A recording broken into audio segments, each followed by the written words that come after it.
Seaports as gateway of international trade. India is surrounded by sea from three sides and is bestowed with a long coastal line. India का जो है वो तीन तरफ से समुद्र से घिरा हुआ है और सबसे लंबी कोस्टल लाइन इंडिया की है. Water provides a smooth surface for very cheap transport provided there is no turbulence.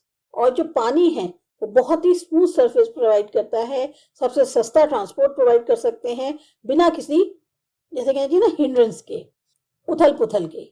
India has a long tradition of seafaring and developed many ports with place name suffix with patan meaning port. India का बहुत लंबा इतिहास tradition रहा है इस तरह से सी से के थ्रू जो है व्यापार करने का, और उसने कई सारे पोर्ट्स भी डेवलप किए हैं जिसमें उन्होंने प्लेस के आगे पटन नाम लगाया है जिसका मतलब होता है port. An interesting fact about the ports in India is that its west coast has more seaports than its east. और सबसे इम्पोर्टेंट कहना चाहिए महत्वपूर्ण तथ्य है ये इंडिया के पोर्ट्स के बारे में कि यहाँ का जो वेस्ट कोस्ट है उसमें सी पोर्ट्स ज्यादा हैं बजाय ईस्ट कोस्ट के. दो ports have been in use since ancient times, the emergence of ports as gateways of international trade became important after the coming of the European traders and the colonization of the country by the British. Ports जो हैं वो इतिहास है हमारा कि वो काफी लंबे समय से उनका इस्तेमाल हो रहा है, लेकिन पोर्ट्स जो हैं वो एक गेटवे बन गए इंटरनेशनल ट्रेड के. वो तब महत्वपूर्ण हुए जब यूरोपियन ट्रेडर्स या ब्रिटिशर्स आए और उन्होंने कोलोनाइजेशन शुरू किया कंट्री का. This led to the variation in the size and the quality of ports. तो इससे क्या हुआ, बहुत ज्यादा चेंज आया साइज में और क्वालिटी में पोर्ट्स के. There are some ports which have a very vast area of influence and some have limited area of influence. कुछ पोर्ट्स ऐसे हैं जिनका एरिया बहुत ज्यादा है और कुछ पोर्ट्स ऐसे हैं जिनका एरिया सीमित है, उसी के अकॉर्डिंग उनका प्रभाव है. At present, India has 12 major ports and 185 minor और intermediate ports. तो आज की डेट में इंडिया के 12 सबसे बड़े पोर्ट्स हैं और 185 के करीब जो है माइनर या इंटरमीडिएट पोर्ट्स हैं. In case of the major ports, central government decides a policy and play regulatory functions. जो बड़े बड़े मेजर पोर्ट्स हैं उसमें सेंट्रल गवर्नमेंट डिसाइड करती है कि उनके लिए क्या नीतियां होंगी और कैसे जो है वो फंक्शन करेंगे. Minor ports are there whose policy and functions are regulated by the state government. वही जो छोटे वाले पोर्ट्स हैं उनकी पॉलिसीज और फंक्शंस रेगुलेट करती है state government. The major ports handle largest share of the total traffic. तो जो ये जो बड़े बड़े पोर्ट्स हैं यहाँ पे सबसे ज्यादा ट्रैफिक होता है. The 12 major ports handle about 75% of the country's oceanic traffic. तो ओशियन का जो एक ट्रैफिक है उसमें ये जो हमारे यहाँ के 12 बड़े मेजर पोर्ट्स हैं ये 75% जो है उसका कंट्री का ट्रैफिक जो है वो हैंडल करते हैं. The British use the ports as suction points of the resources from their hinterlands. Britishers ने जो है इन पोर्ट्स को जो है एक तरह से इस्तेमाल किया कि ये वो पॉइंट्स हैं जहां से रिसोर्सेज को जो है हम हासिल कर सकते हैं हिंटरलैंड्स जो है वहां की, मतलब जैसे जो हिंटरलैंड्स हैं उनसे हमें अपने जो रिसोर्सेज हैं उनको कैसे हासिल करना है, तो वो एक तरह से सक्शन पॉइंट इन्होंने मान लिया था. The extension of railways toward the interior facilitated the linking of the local markets to the regional markets to the national markets, and national markets to the international markets. ये जो railways थी इनको जो अंदर के इलाकों में सुविधा मुहैया कराई गई जिससे कि लोकल मार्केट है वो लिंक हो गया रीजनल मार्केट से, रीजनल मार्केट की जो लिंकिंग थी वो नेशनल मार्केट से हो गई और जो नेशनल मार्केट से उनकी लिंकिंग हो गई इंटरनेशनल मार्केट से. दिस ट्रेंड कंटिन्यूड टिल 1947 और ऐसा ही चलता रहा 1947 तक. It was expected that the country's independence will reverse the process, but the partition of the country snatched away two very important ports. अब ये उम्मीद करी जा रही थी कि कंट्री की इंडिपेंडेंस के बाद सब प्रक्रिया बिल्कुल उल्टी हो जाएगी, लेकिन जो इंडिया का पार्टीशन हुआ उसमें दो जो बड़े ही इंपॉर्टेंट पोर्ट्स थे वो इंडिया से हट गए, जिसमें Karachi port went to Pakistan and Chittagong port to the erstwhile East Pakistan and now Bangladesh. तो कराची पोर्ट जो है पाकिस्तान में चला गया और चिटागोंग पोर्ट जो कि पहले ईस्ट पाकिस्तान में था और अब वो बांग्लादेश में है. To compensate the losses many new ports like the Kandla in the west and Diamond Harbour near Kolkata on river Hooghly in the east were developed. अब इन दोनों जो इतने मेजर पोर्ट्स थे यहाँ से चले गए तो उसका जो लॉस था उसकी भरपाई के लिए कई सारे नए पोर्ट्स जैसे कांडला वेस्ट में या डायमंड हार्बर कोलकाता के पास रिवर हुगली पे ईस्ट में ये सब इनको डेवलप किया गया. Despite this major setback, Indian ports continued to grow after the independence. कहने को एक बहुत बड़ा झटका था, लेकिन उसके बावजूद इंडियन पोर्ट्स जो हैं इंडिपेंडेंस के बाद काफी ग्रो करे। Today Indian ports are handling large volumes of domestic as well as overseas trade. तो आज की डेट में जो हमारे इंडियन पोर्ट्स हैं वो काफी बड़ी मात्रा में डोमेस्टिक और ओवरसीज ट्रेड को हैंडल कर रहे हैं। Most of the ports are equipped with modern infrastructure. ज्यादातर पोर्ट्स पे जो है मॉडर्न इंफ्रास्ट्रक्चर बन चुका है। Previously, the development and modernization was the responsibility of the government agencies, but considering the increase in function and need to bring these ports at par with the international ports, private entrepreneurs have been invited for the modernization of ports in India. पहले क्या होता था कि जो development है या जो modernisation है पोर्ट्स का, वो जिम्मेदारी होती थी गवर्नमेंट एजेंसीज की। लेकिन जैसे जैसे देखा कि फंक्शन में बढ़ोतरी हो रही है और पोर्ट्स को जो है उस लेवल पे होना चाहिए जैसे कि इंटरनेशनल पोर्ट्स हैं, तो ऐसे में प्राइवेट कंपनीज को जो है इनवाइट किया गया कि वो जो है इंडिया में जो पोर्ट्स हैं उनको थोड़ा सा और मॉडर्न करें। The capacity of Indian ports increased from 20 million tons of cargo handling in 1951 to more than 500 million tons at present. तो जो इंडियन पोर्ट्स की कैपेसिटी थी कि 1951 में वो लगभग 20 मिलियन टन कार्गो हैंडल करते थे, अब वो जो है 500 मिलियन टन से ज्यादा जो है उस कार्गो को हैंडल करते हैं। Some of the Indian ports along with their hinterlands are as follows. अब कुछ इंडियन पोर्ट्स के बारे में बता रहे हैं, साथ ही साथ उनके hinterlands के बारे में भी। Kandla port, situated at the head of the Gulf of Kutch, has been developed as a major port to cater the needs of western and northwestern parts of the country and also to reduce the pressure at Mumbai port. Kandla port जो कि बिल्कुल gulf of Kutch के head पर है, उसको develop किया एक major port के तौर पे, ताकि जो वेस्टर्न और नॉर्थ वेस्टर्न पार्ट से कंट्री के उनकी जरूरतों को पूरा किया जा सके, साथ ही साथ जो मुंबई पोर्ट पर प्रेशर पड़ता है उसको भी कम किया जा सके। The port is specially designed to receive large quantities of petroleum and petroleum products and fertilizer. ये जो पोर्ट है ये खास तौर से डिजाइन किया गया है ताकि जो बहुत बड़ी बड़ी क्वांटिटी में पेट्रोलियम या पेट्रोलियम प्रोडक्ट्स आती हैं या फर्टिलाइजर्स आते हैं उनको रिसीव किया जा सके। The offshore terminal at Vadinar has been developed to reduce the pressure at Kandla port. अब इसी तरह से एक ऑफ शोर टर्मिनल बनाया गया है वादीनार पे। ये इसलिए डेवलप किया गया है ताकि जो कांडला पोर्ट का प्रेशर है उसे कम किया जा सके। Demarcation of the boundary of the hinterland would be difficult as it is not fixed over space. अब एक बाउंड्री वॉल बनाना, मार्क करना हिंटरलैंड की बहुत मुश्किल था क्योंकि फिक्स तो होती नहीं है। In most of the cases hinterland of one port में overlap with that of the other. तो कई केसेस में क्या होता था, जो एक पोर्ट का हिंटरलैंड है वो दूसरे के ऊपर ओवरलैप कर रहा था। Mumbai is a natural harbour and biggest port of the country. अब मुंबई अपने आप में प्राकृतिक तौर पे एक हार्बर है और सबसे बड़ा पोर्ट है कंट्री का। The port is situated closer to the general route from the countries of Middle East, Mediterranean countries, North Africa, North America and Europe, where the major share of countries' overseas trade is carried out. ये जो port है ये ऐसी जगह situated है जहां से एक जनरल रूट जाते हैं इन कंट्रीज के लिए।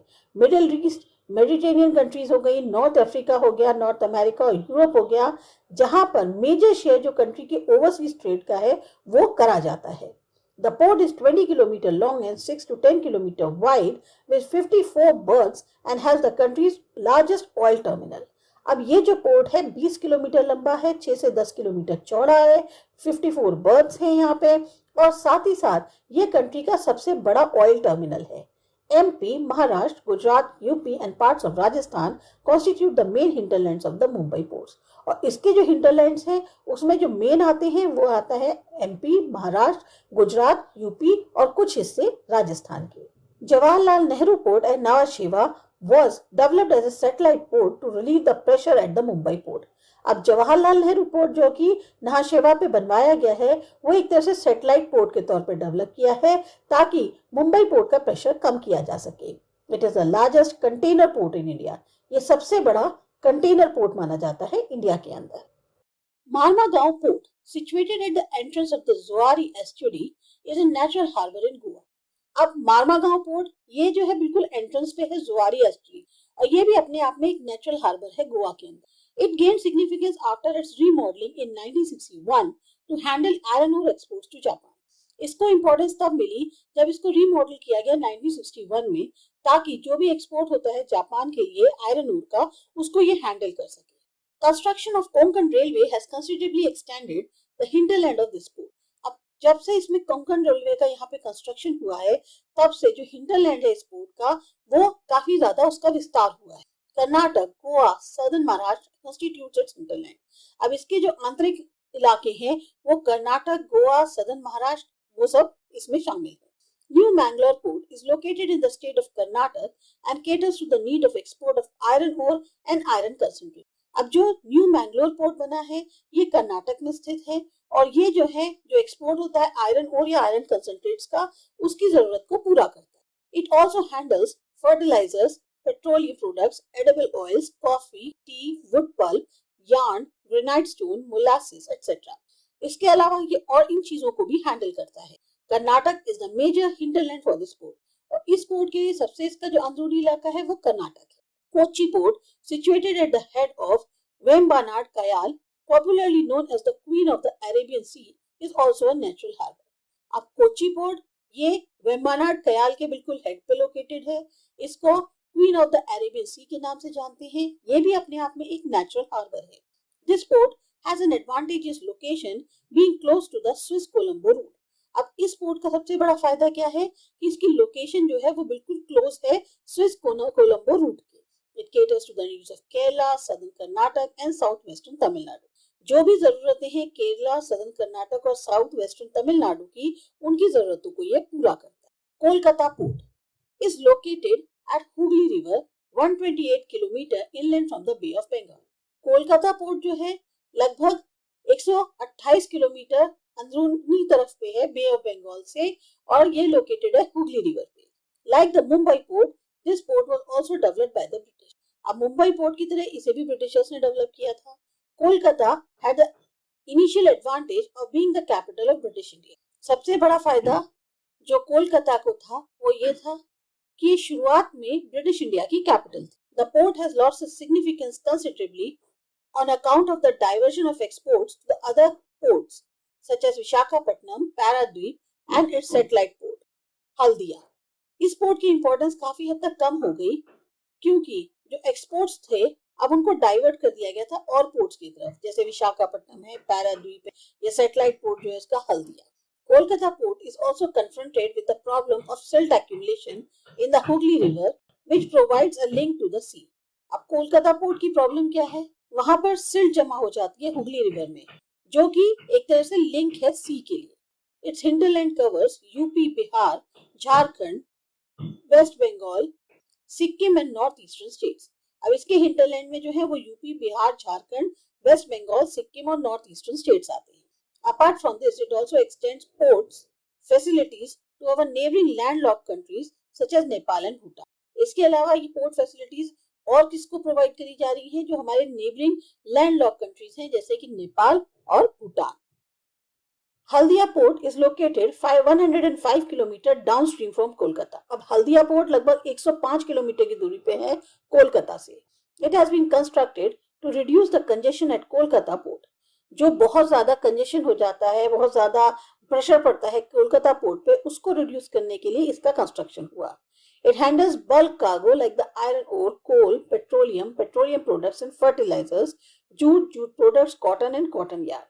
तो ये जो है बहुत ज्यादा जो कार्गो होता है, आयरन ओर का हो गया, कोल पेट्रोलियम का हो गया, ये पेट्रोलियम प्रोडक्ट्स और फर्टिलाइजर्स का हो गया, जूट या जूट संबंधी प्रोडक्ट्स का है, कॉटन या कॉटन यार्न का, उसको हैंडल करता है। Paradip port is situated in the Mahanadi delta about 100 kilometre from Cuttack. अब पैराद्वीप पोर्ट जो है ये महानदी डेल्टा में आता है, 100 किलोमीटर की दूरी पे है कटक से। It has the deepest harbour specially suited to handle very large vessels. इसका जो हार्बर है वो बहुत गहरा है और इसीलिए जो बहुत बड़े बड़े वेसल्स होते हैं उनको हैंडल करता है। It has been developed mainly to handle large scale export of iron ore. इसको मेनली इसलिए डेवलप किया गया ताकि जो बहुत बड़ी मात्रा में आयरन ओर का एक्सपोर्ट होता है उसको हैंडल कर सके। Odisha, Chhattisgarh and Jharkhand are the parts of its hinterland. अब ओडिशा, छत्तीसगढ़ और झारखंड जो हैं इसके हिंटरलैंड वाले पार्ट्स हैं। Visakhapatnam port in Andhra Pradesh is a landlocked harbor connected to the sea by a channel cut through solid rock and sand. अब विशाखापट्टनम पोर्ट आंध्र प्रदेश में है। ये एक लैंडलॉक्ड हार्बर है, सी से कनेक्टेड है एक चैनल के माध्यम से जो कि सॉलिड रॉक और सैंड के बीच से कट के निकाला गया है। An outer harbor has been developed for handling iron ore, petroleum and general cargo. इसी तरह एक बाहरी हार्बर जो है उसको डेवलप किया गया है ताकि आयरन और पेट्रोलियम और जनरल कार्गो जो है उसको हैंडल किया जा सके। Andhra Pradesh is the main hinterland for this port. इसकी पोर्ट के लिए आंध्र प्रदेश सबसे मेन हिंटरलैंड है। Chennai port is one of the oldest ports on the eastern coast. अब सबसे पुराना पोर्ट जो ईस्टर्न कोस्ट पे है वो है Chennai port. It is an artificial harbour build in 1859। 1859 में ये आर्टिफिशियल तौर पे बनवाया गया था। It is not much suitable for large ships because of the shallow waters near the coast. क्योंकि कोस्ट के पास पानी बहुत गहरा नहीं है, इस वजह से बड़े बड़े शिप्स यहाँ पे नहीं सूट करती हैं, मतलब उसके लिए नहीं है ये। Tamil Nadu and Pondicherry are its hinterland. इसके जो अंदरूनी इलाके हैं वो तमिलनाडु और पौंडीचेरी हैं। Ennore, a newly developed port in Tamil Nadu, has been constructed 25 km north of Chennai to relieve the pressure at Chennai port. Ennore एक बिल्कुल ही नए पोर्ट को डेवलप किया गया है तमिलनाडु के अंदर, और ये 25 किलोमीटर नॉर्थ है चेन्नई के, ताकि जो चेन्नई पोर्ट का प्रेशर है उसे कम किया जा सके। Tuticorin product was also developed to relieve the pressure of Chennai port. Tuticorin port जो बनवाया गया था ये इसलिए बनवाया गया था कि ताकि चेन्नई पोर्ट का जो प्रेशर है उसे कम किया जा सके। It deals with a variety of cargo including coal, salt, food grains, edible oil, sugar, chemical and petroleum products। ये जो है अलग अलग वैरायटी जो कोल कार्गो की है उसमें जो शामिल है इस टूटीकोरिन पोर्ट से जो एक तरह से हैंडल करता है वो है coal, salt, food grains, edible oil, sugar, chemicals और petroleum products. Airports, air transport plays an important role in international trade. अब इंटरनेशनल ट्रेड में एयर ट्रांसपोर्ट का भी बहुत महत्वपूर्ण रोल होता है। It has the advantage of taking the least time for carriage and handling high value और perishable goods over long distances. सबसे बड़ा फायदा जो है, एक तो समय कम लगता है चीजों को ले जाने में, साथ ही साथ वो चीजें जो बहुत ही हाई वैल्यू की होती हैं, जल्दी खराब होने वाली होती हैं, उन्हें दूर दूर के डिस्टेंसेस तक पहुंचा सकता है। It has very costly and unsuitable for carrying heavy and bulky commodities. ये बहुत महंगा पड़ता है और खास तौर से जो बहुत ही हैवी और बड़ी बड़ी कमोडिटीज हैं उनके लिए नहीं सूटेबल है। This ultimately reduces the participation of this sector in the international trade as compared to the oceanic routes। अब इसी वजह से इसका जो या इस सेक्टर का जो हिस्सा है इंटरनेशनल ट्रेड में वो कम हो जाता है अगर ओशियानिक रूट से कंपेयर करें। At present there are 12 international airports, 112 domestic airports functioning in the country. आज की डेट में हमारे यहाँ 12 इंटरनेशनल एयरपोर्ट्स हैं और 112 डोमेस्टिक एयरपोर्ट्स हैं जो कि कंट्री में काम कर रहे हैं। दे आर अहमदाबाद, अमृतसर, बेंगलोर, चेन्नई, दिल्ली, गोवा, गुवाहाटी, हैदराबाद, कोच्चि, कोलकाता, मुंबई और तिरुवनंतपुरम। ये सारे के सारे 12 इंटरनेशनल एयरपोर्ट्स हैं। You have already studied about the air transport in the previous chapter. अभी हमारे पिछले चैप्टर में हम एयर ट्रांसपोर्ट के बारे में पढ़ ही चुके हैं। You consult the chapter on transport to find out the main features of air transport in India.